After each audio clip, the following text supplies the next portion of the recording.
Okay, good morning everyone. This is Rudra again here. Today it's going to be a very, I would say, kind of like intensive one because today we are going to discuss the three phase checklist which generally I do with my clients to make sure that whatever they are doing is a 10x funnel. So let's get started. Okay, so if we talk about anything in terms of phases, there are generally three phases of a particular funnel. Okay, so what are these? The first one is a pre-launch, which basically means that whatever we do is in our best effort to make sure that this particular funnel is going to have a heavy hitting impact on your sales number or AOV. Sounds very simple, right? But I would say it's not very simple. This is a step where people miss a lot. And when I talk about people, I talk about a lot of good brands like e-commerce or supplement brand. They kind of hate a lot of stuff doing before the launch, but that's why they fail. And today we are going to talk about the pre-launch. So what is a pre-launch? This is also called the phase one of a sales funnel building. Although there are a lot of steps, or I would say frameworks involved in building a funnel, but they are generally categorized in this particular phase, which means that a lot of stuff, like 5 to 6 steps are involved in this, and these all steps are very crucial, and they're not in like a law. They're not in particular like you have to go through this. You can go through each and every particular step in the most flexible way you want, and that's the beauty of a funnel, that even if you mess up in this particular phase, you can course correct. And that's why today we are going to deep dive into phase one of a sales funnel. Keep in mind, this is the most very important phase of a funnel. So what does it? First of all, is creating an offer. Very important. A lot of funnels or sales funnel in the e-com supplement stuff, they really don't have any offer. They are like just, okay, we will shoot 10 different arrows and we will see which one hits. That's not how marketing works.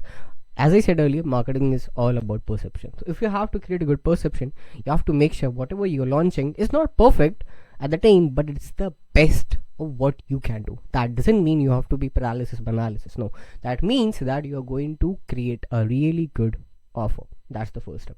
And second, graphics and mockups. These are generally available to every e-commerce supplement brand we have worked right now, so it's not a big deal. Coming to the second one, Figma design and mood board. If you can't do this yourself, like Figma design, it's fine, you can delegate to us.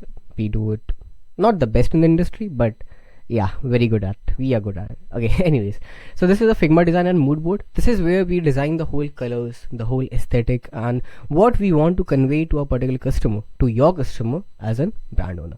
And then we have initial blueprints and draft. This is where we create at least 2 versions with 2 different offers in order to split test which particular offer or headline is going to work. There's a caveat that this particular step involves a lot of sub steps which I have not mentioned here, because obviously you need to verify it yourself. This is not like a one size fits all. No, these are general frameworks, but you have to model it for yourself. Okay, and then for last, figuring out the traffic source. This particularly means that what is the traffic source you are trying to convey, because if you don't know the traffic source, then these all previous steps are redundant. They are just relic of the past, because if your traffic source is not correct, then you really don't know who is the person you're trying to contact, who is the person you're trying to sell. If it's a cold traffic, then the particular whole step, like the phase one, is going to be different.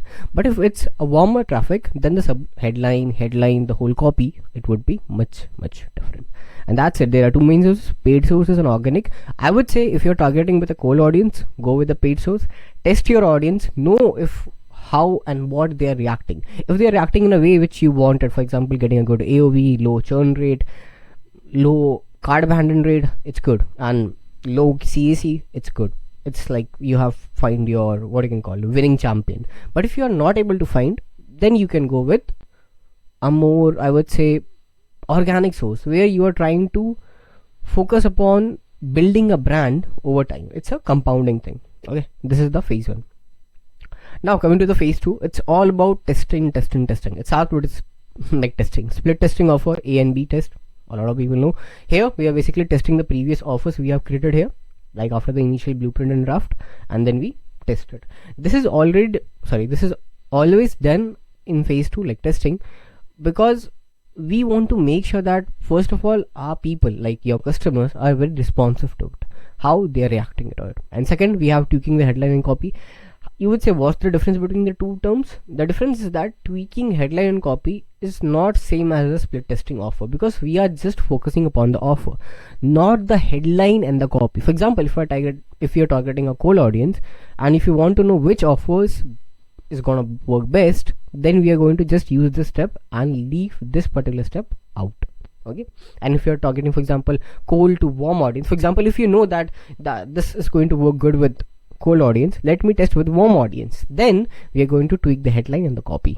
And then retargeting, like lookalike audience or something like that from Facebook, follow-up email sequences, these are, I would say, if you're testing with a minimal viable funnel, don't certainly go with follow-up email sequences. Don't focus upon that.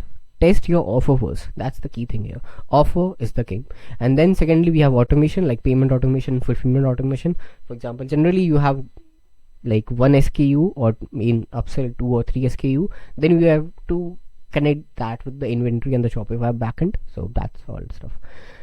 Lastly, we have phase 3, keep the winning offer alive. Obviously, add select detect one time offer. This is where we in a way try to find out that which upsell which upsell or downsell is going to best suited for your audience, because there are certain upsells or categories of upsells which are not going to be suited for your customer, or sort of cross sells that are not going to be suited for your customer. So you have to test it, and that is where we add a one-time offer.